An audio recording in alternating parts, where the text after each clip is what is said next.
Ce livre, il a été refusé par plus de 4 éditeurs américains. D'abord, il a été accusé de pornographie, censuré dans de nombreux pays lors de sa sortie.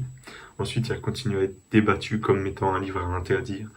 Et pourtant, ce livre, c'est Lolita de Vladimir Nabokov, qui est considéré aujourd'hui comme l'un des plus grands classiques du XXe siècle.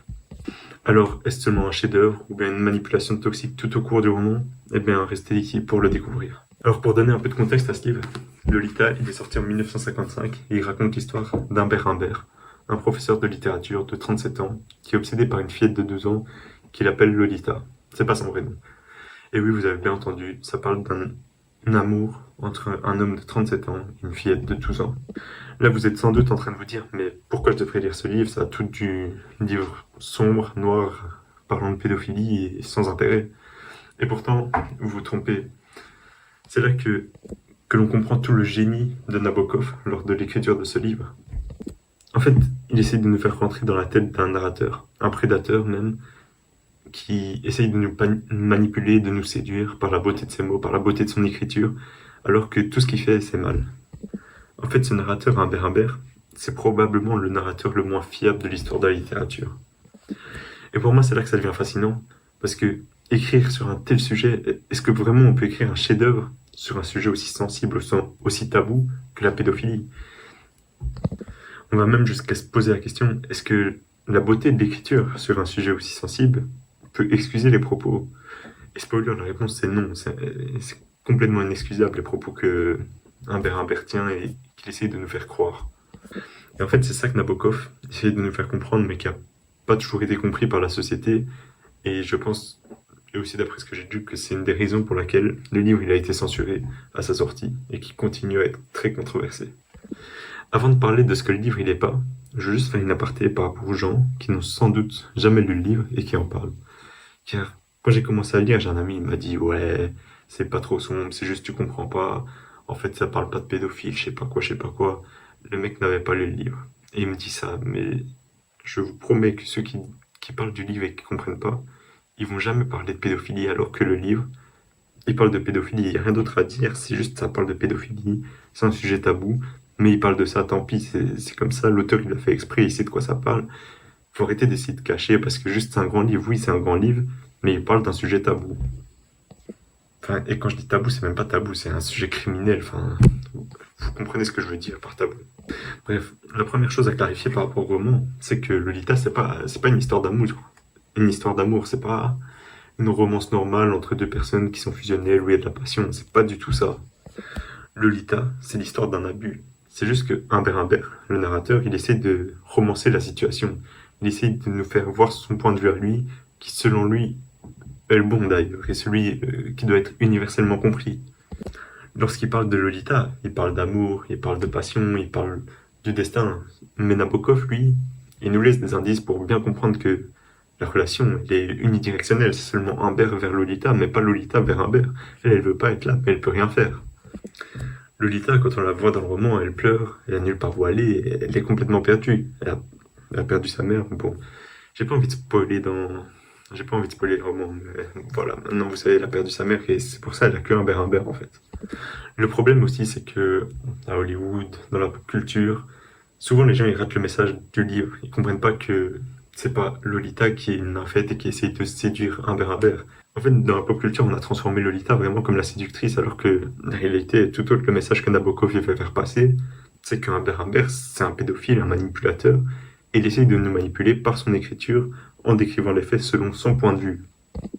Maintenant, j'ai défendu les points un peu controversés par rapport au livre. Moi, j'ai envie de parler de ce qui est incroyable. Et pour moi, le premier point, c'est la manière dont c'est écrit. Bon, voilà, j'ai un livre, c'est pas en anglais, alors qu'il a été écrit en anglais, et c'est sa troisième langue, si je me rappelle bien. Moi, c'est l'édition française, je sais plus, traduit de l'anglais par Maurice Couturier. Et en fait, toutes les phrases, elles résonnent tellement bien, elles sont tellement fluides, l'écriture, elle est vraiment incroyable. Tu lis ça, c'est trop beau, c'est trop bien écrit, la traduction, je suis sûr qu'elle a été très fiable au texte, parce que vraiment, c'est le livre le mieux écrit que j'ai vu, en fait, que j'ai lu. Et de toute façon, c'est ce que j'ai lu. Nabokov, malgré que ça soit sa troisième langue, il maîtrisait l'anglais mieux que quiconque, il était vraiment très bon. Ensuite, il faut parler enfin, pas de la manière dont c'est écrit, mais la manière dont c'est raconté, le narrateur. En fait, tu peux pas le croire. Et pourtant, grâce à son écriture, t'as envie d'y croire, t'as envie de penser que ce qu'il écrit, c'est la vérité, qu'il décrit sa vision et que c'est une vision universelle. Et ça, c'est parce qu'il écrit, mais tellement bien, tous les détails, tout est si bien fait. Il est vraiment un narrateur exceptionnel dans le livre Humbert Humbert. Si tu lis seulement en surface, tu vas pas vraiment comprendre si on ne dit pas de quoi ça parle, si tu fais pas attention aux détails. Faut lire entre les lignes, en fait, pour comprendre que ça parle de pédophilie, que Humbert Humbert n'est pas une bonne personne. Et pour moi, un autre truc que j'ai vraiment aimé, en fait, c'est le voyage. Parce qu'avec Lolita, ils vont voyager à travers toute l'Amérique. Et voilà, ça dépeint une vision de l'Amérique dans les années 50. Moi, j'y suis jamais allé. Ça m'a aussi pris, ça m'a pris là-dedans aussi de découvrir l'Amérique, décrit par les yeux de Humbert Humbert, qui, bien sûr, a peut-être une vision biaisée des choses, vu la vision qu'il a de sa relation avec Lolita. Et finalement, même si c'est pas la chose la plus plaisante, mais Nabokov, il nous pousse à nous interroger. Parce que quand on lit, on est vraiment. Franchement, quand on pense pas aux détails, on a vraiment l'impression que c'est une romance. C'est que chaque fois, tu te rappelles que il y a 37 ans, et la fille a 12, 13, 14 ans, ça évolue. Et c'est là que tu comprends qu'il est en train vraiment de te charmer par les mots. Et il faut garder un esprit critique par rapport à ça. Voilà, maintenant, pour savoir si c'est un livre qu'il faut lire, moi je pense que c'est important de le lire. Ça traite d'un sujet très sensible, vraiment, dont on ne parle pas dans la société de manière générale. Et je comprends d'un côté pourquoi on veut l'interdire. Et en même temps, je me dis que tu peux pas interdire des livres comme ça qui ils font pas l'apologie de la pédophilie, justement. C'est une critique, c'est une satire de la pédophilie. C'est juste qu'il a été mal compris parce que les gens sont rapidement aussi omnibulés. Mais ils voient un thème comme ça, ils ont pas envie de le lire, ça les dégoûte. Je pense que la plupart des gens, ils abandonnent après 100 pages, ils se disent non, c'est pas pour moi. J'ai pas envie de lire des trucs comme ça. Alors que pour moi, ça développe l'esprit critique. Il faut juste jamais oublier les détails. Faut pas lire ça comme une romance. Il faut toujours avoir à l'esprit que Humbert Humbert, c'est pas une bonne personne. Peu importe la manière dont il écrit, il faut comprendre que tout ce qu'il dit, c'est biaisé par sa propre vision des choses, qui prend pas en compte les sentiments de Lolita. Et là, tu comprends et là, tu peux vraiment profiter du roman. D'ailleurs, je trouve ça encore plus impactant actuellement, dans un monde où on nous ment énormément avec les réseaux sociaux, il y a plein de fake news. Et là, je trouve que c'est un livre, en fait, tu testes un peu ta capacité critique à comprendre que peu importe la manière dont il écrit, peu importe les mots, les beaux mots qu'il va donner à sa relation, le mec, c'est pas une bonne personne, c'est un pédophile, il mérite la prison, il y est d'ailleurs. Et c'est tout. Voilà, c'était ma lecture de Lolita. Dites-moi en commentaire si vous l'avez déjà lu, lâchez un like, abonnez-vous, et à la prochaine pour d'autres vidéos.